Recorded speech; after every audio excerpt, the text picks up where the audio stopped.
좋아요, 구독. 서울경제TV에서 센티멘탈 대 펀더멘탈 매일같이 두 종목 계속 성과가 좋습니다. 오늘도 출발을 해보겠습니다. 오늘은 센티멘탈로 한화 에어로스페이스 공교롭게도 겹쳤네요. 펀더멘탈 효성중공업 이렇게 두 종목 되겠습니다. 자, 한화 계열사 최근 차트를 이렇게 보시면요. 제가 노란 박스로 이렇게 표현을 했습니다. 앞선 코너에서 우리 김 팀장이 또 얘기를 하고 갔습니다마는 한화 계열사가 이제 방산 부분에서 위상이 상당히 높아졌습니다. 주가로 보셔도 아실 수가 있죠. 한화 에어로스페이스 제가 여러 번 말씀드렸던 회사인데 오늘 다시 가져왔습니다. 좀 내려오다가 뒤틀려고 하는 게 제 레이더에 걸렸다 이렇게 보시면 되고, 한화 시스템도 이렇게 파란 줄로 돼 있죠. 한화 시스템도 얼마 전에 일주일도 안 됐을 겁니다. 아마 제가 말씀드린 지가. 근데 계속적으로 이렇게 올라오고 있습니다. 이렇게 올라오는 이유들이 한화그룹이 방산 쪽에서 전략적으로 포지셔닝을 아주 강화를 시키고 있고, 아까도 많이 언급됐습니다마는 폴란드 쪽에서 지금 우크라이나 러시아 전쟁의 여파로 특수가 지금 계속적으로 일어나고 있고, 한화 에어로스페이스 같은 경우는 폴란드에서 루마니아까지도 이제 넘어가 가지고 이 K9 자주포나 이런 관련되는 그 방산 수요가 지속적으로 생기고 있다 이런 얘기고요. 특히 한화 에어로스페이스 같은 거는 거의 뭐 방산그룹에서 뭐 이것저것 다 한다 이렇게 보실 필요가 있는 거죠. 뭐 그런 자주포도 K9 뭐 이런 것도 합니다만은 레드백도 하면서 호주에 또 하고 있고 루마니아 쪽도 하고 있죠. 그다음에 엔진도 하거든요. 그래서 FA 전투기 엔진도 하고 있고, 그다음에 우주 관련되는 이런 또 얘기도 있습니다. 그러니까 한화 에어로스페이스를 볼 때는 방산의 플러스에서 알파가 좀 많이 있다 이런 생각을 하시면 됩니다. 이 녹색으로 줄을 보시면 이게 방산 주제가 큰 회사들 뭐 LIG 넥스원도 있고 여러 가지를 제가 현대로템도 있고 뭐 넣습니다마는 여기보다 한화그룹주, 한화 계열사의 주가들이 훨씬 더 좋습니다. 연초 대비해서도 좋고 최근에서도 아주 격차를 벌어지게 내면서 지금 올라가고 있습니다. IBK 투자증권이죠. 4분기 실적 좋아질 거다 이렇게 얘기를 했습니다. 그래서 호실적이 예상되는데 3분기에는 좀 실적이 안 좋았어요. 그러니까 주가가 3분기에 좀 안 좋은 거를 미리 선반영을 했죠. 근데 4분기는 주가가 좋아질 거다 이렇게 얘기를 하는 거예요. 그러니까 주가가 다시 되칠 수 있습니다. 회복할 수 있습니다. 이 얘기를 좀 생각하시면서 좋고요. 특히 4분기에는 3분기에 없었던 이게 모멘텀, 실적에 대해서 왔다 갔다 하고 일회성 비용을 계상하는 이런 게 이제 완결됐기 때문에 다시 정상화 궤도로 들어간다. 그래서 폴란드 쪽으로 K9하고 천무 이런 게 이제 들어가게 되면은 아무래도 뭐 매출이나 이익이 확 올라오겠죠. 그래서 상당히 좋을 것 같다 이런 얘기고, 3분기에는 이런 안 좋은 게 있었죠. GTF 엔진 리콜 관련해 가지고 일회성으로 좀 떨었습니다. 근데 4분기에 이런 거 없으니까 실적이 상당히 좋을 거다. 이렇게 IBK 투자증권 이야기하고 있습니다. 한화투자증권입니다. 실적 서프라이즈, 깜짝 실적이라고 하잖아요. 그러니까 잘 나올 거다 이런 얘기예요. 24년에도 잘 나올 거다. 방산, 엔진, 우주, 그러니까 안 하는 게 없을 정도로 이렇게 풀 레인지 여러 가지를 지금 다 하고 있는 거예요. 구색 갖추기가 좋죠. 그러니까 방산에서 뭐 고르기 힘들면 그냥 대표주 한화 에어로스페이스 보셔도 좋고, 한화 시스템도 최근에 괜찮았고, 뭐 LIG 넥스원 같은 거는 뭐 싼 맛으로 좀 넣어 주셔도 좋고요. 그래서 그렇지만은 이 그 한화투자증권은 같은 계열사라서 그런 얘기를 하는 건지는 모르겠습니다만 국내 방산 업체 중에서 수주 많텀이 가장 좋다 이렇게 얘기를 하고 있습니다. 그래서 우려, 불확실성 이제는 다 끝났고 주가에 다 이렇게 내려가면서 반영을 했으니까 앞으로 플러스 알파를 좀 보면서 가자 이런 얘기를 합니다. SK증권입니다. 걸을 타선이 없다. 이거 이제 프로야구 얘기하는 거죠. 우리가 1번 타자도 강타자, 2번도 타율 좋고 3번도 타율 좋고 4번은 홈런 타자 이렇게 나오면 걸을 타선이 없다고 우리가 표현을 많이 하거든요. 이렇게 방송을 듣다 보면. 그래서 걸을 타선이 없다.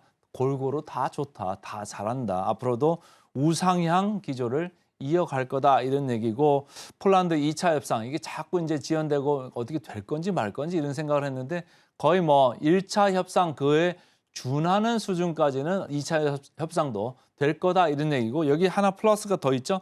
천무까지도 논의가 확대될 거다 이런 얘기를 하고 있습니다. 그래서 SK증권은 과감하게 목표 주가를 올렸네요. 16만 원으로 이렇게 상향을 했습니다.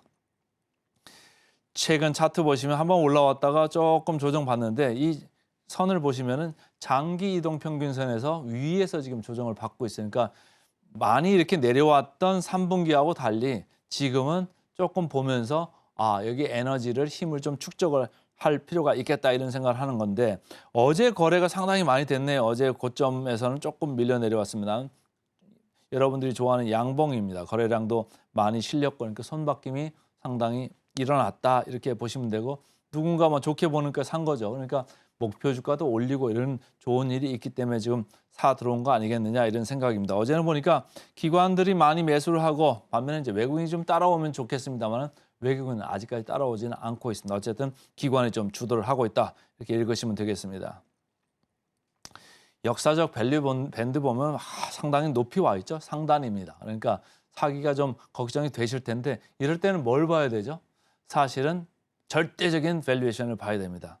자, 절대적인 밸류에이션 포워드 PER 봐야죠. 11.6배. 해외로 이렇게 막 뻗어나가고 있는 회사인데 11.6배. 지금 코스피가 10배 상관입니다. 그러면은 11.6배 약간 높습니다만은 해외 쪽에 지금 여러 나라로 뻗어나가고 있다. 멀티플이 올라와 있어도 괜찮고 플러스에서 알파 떠 있다고 했죠. 우주 쪽이나 엔진 쪽 이쪽에 플러스 알파가 있기 때문에 계속적으로 좋게 볼 수도 있겠다. 이런 생각을 하는 겁니다. 한화 시스템은 19.7배니까 한화 시스템보다는 좀 낮죠. 그러니까 어떻게 보면 한화 시스템을 살래, 한화 에어로스페이스를 살래 할 때는 나는 좀 뭐 저평가된 걸 보겠다 하는 분들은 한화 에어로스페이스 보셔도 좋을 것 같습니다. 목표 주가가 드디어 이제 꺾어서 올라가기 시작합니다. 14만 8천 원대로 이제 올라왔는데 일주일밖에 안 됐네요. 목표 주가가 쭉 내려오는 추세였는데 일주일 전에 목표 주가가 드디어 올랐다. 그러니까 주가가 조금 좋게 반응을 하려고 합니다. 자, 상승 여력 보겠습니다. 21% 정도 남아있네요. 그래서 오늘은 센티멘탈 주식으로 한화 에어로스페이스부터 말씀을 드렸습니다. 이제 펀더멘탈 가겠습니다. 펀더멘탈 오늘은 효성중공업입니다. 얼마 전에도 말씀드렸는데 다시 가져왔습니다. 이렇게 계속 가져오는 이유는 뭘까요? 차트를 보시면 알 거예요. 그때 제목하고 똑같습니다. 오르고 또 오르고 그때도 오르고 또 오르고 제가 말씀드렸는데 또 올라요. 근데 효성중공업이 안 오를 것 같이 이렇게 내려가더니 또 오릅니다. 왜일까요? 왜 계속 이렇게 살까요? 이렇게 올랐는데 말이죠. 위험해 보이지 않습니까? 왜 살까요, 근데? 저평가입니다. 제가 펀더멘탈로 가져오는 주식들은 어떻죠? 분위기도 타지만 분위기 있는 건 제가 센티멘탈 주식으로 많이 말씀드립니다. 근데 펀더멘탈 쪽은 저평가 주식이 맞습니다. 현대일렉트릭도 최근에 주가가 괜찮았지만 효성중공업이 단연 지금 1등입니다. 이 전력 인프라 쪽에서는 단연 1등이고 여기서 미국의 노후화 설비가 지금 30년 이상 된 게 60% 이상 되고 있습니다. 그리고 플러스 해가지고 신재생 에너지 쪽에서도 뭔가 수요가 계속적으로 지금 이어지고 있다. 이런 걸 보면서 올라가는데 그러면 이게 여기서 그칠 거냐 이런 얘기예요. 근데 주가는 뭘 얘기하고 있죠? 그치지 않을 거다. 어떤 면에서 그치지 않을 거를 보는 겁니까? 수요도 올라가는데 지금 설비 증설을 생각할 만큼 수요가 아주 좋다. 공급자 우위 시장으로 바뀌어 있다. 이런 얘기를 주가는 말해주고 있습니다. IBK 투자증권입니다. 중공업 보면 효자가 됐다. 그래서 예전보다 볼륨도 좋아지고 마진도 좋아지고 이렇게 해서 3분기에 시장 기대치를 상회를 했다. 이런 얘기고 드디어 미국 생산법인이 손익 분기점에 도달해서 이제부터는 이제 이익이 나기 시작할 거다. 이런 얘기를 하고 있습니다. 그리고 수주잔고 1년 8개월어치 이렇게 수주잔고를 보유하고 있죠. 그러니까 선별 수주 증설 이게 상당히 중요한 얘기예요. 선별 수주라는 얘기는 뭐죠? 가격이 좋다는 얘기예요. 가격이 좋으면 수익성이 좋죠. 증설하면 뭐죠? 볼륨이 이제 그러니까 P도 좋아지고 Q도 좋아지고 그런 거를 지금 효성중공업이 지금 기대를 받고 있는 겁니다. 이렇게 3분기 실적이 좋아지니까 목표 주가 어땠습니까? 7주 전부터 급격히 올라가더니 지금 24만 2천 원까지 와 있습니다. 그러니까 목표 주가가 올라오니까 주가도 거기에 발맞춰서 반응을 보이고 있다. 이렇게 보시면 되고요. 자, 다월 투자증권에서는 이런 호황이 지속될 거다 이런 얘기예요. 이게 한 번에 끝날 그 이슈가 아니다. 그리고 신규 수요 계속 늘어나고 있고 공장 증설하면 전기 들어가야 되잖아요. 그러니까 그런 이유가 있고 신재생 쪽도 계속적으로 투자는 될 거다 이런 얘기예요. 트럼프 대통령이 미국에서 이제 지금 강력한 대통령 후보 지금 나서고는 있습니다만 아직도 선거하려면 1년 남았어요. 그러니까 그 전에 이제 많이 수요는 이어질 거고 선투자되는 것도 좀 많겠죠. 그리고 진행되는 투자건들은 계속 가야죠. 그래서 수요가 계속 좋아서 공급 부족이다. 가격도 올라가고 있다. 그래서 다월 투자증권은 업종 내 최선호주로 이야기하고 있습니다. 차트 보겠습니다. 최근 쭉 이렇게 옆으로 기고 있다가 이제 슬그머니 고개를 들죠. 거래량도 좀 붙었습니다. 어제 보니까 외국인 기관 쌍끌림에서 계속되고 있더라고요. 그러니까 탄탄하게 이어지고 있다. 그러니까 팔고 싶은 생각이 좀 많은 분들도 좀 손이 근질근질 하시겠지만 좀 천천히 파셔도 좋겠다 이런 생각을 합니다. 자, 역사적 밸류밴드 보면 상단에 와 있죠. 상당히 높게 보입니다만은 이걸 하나 보시죠. 7.5배입니다. 그러니까 낮게 생각하고 외국인 기관 계속 쌍끌이로 들어오고 있다. 이렇게 읽으시면 되고요. 목표 주가 대비 보겠습니다. 15% 정도 남았는데 아직도 더 올라갈 수 있다고 저는 개인적으로 보고 있습니다. 그래서 오늘은 센티멘탈로 한화 에어로스페이스, 펀더멘탈로 효성중공업 두 종목 말씀드렸습니다. 좋아요, 구독!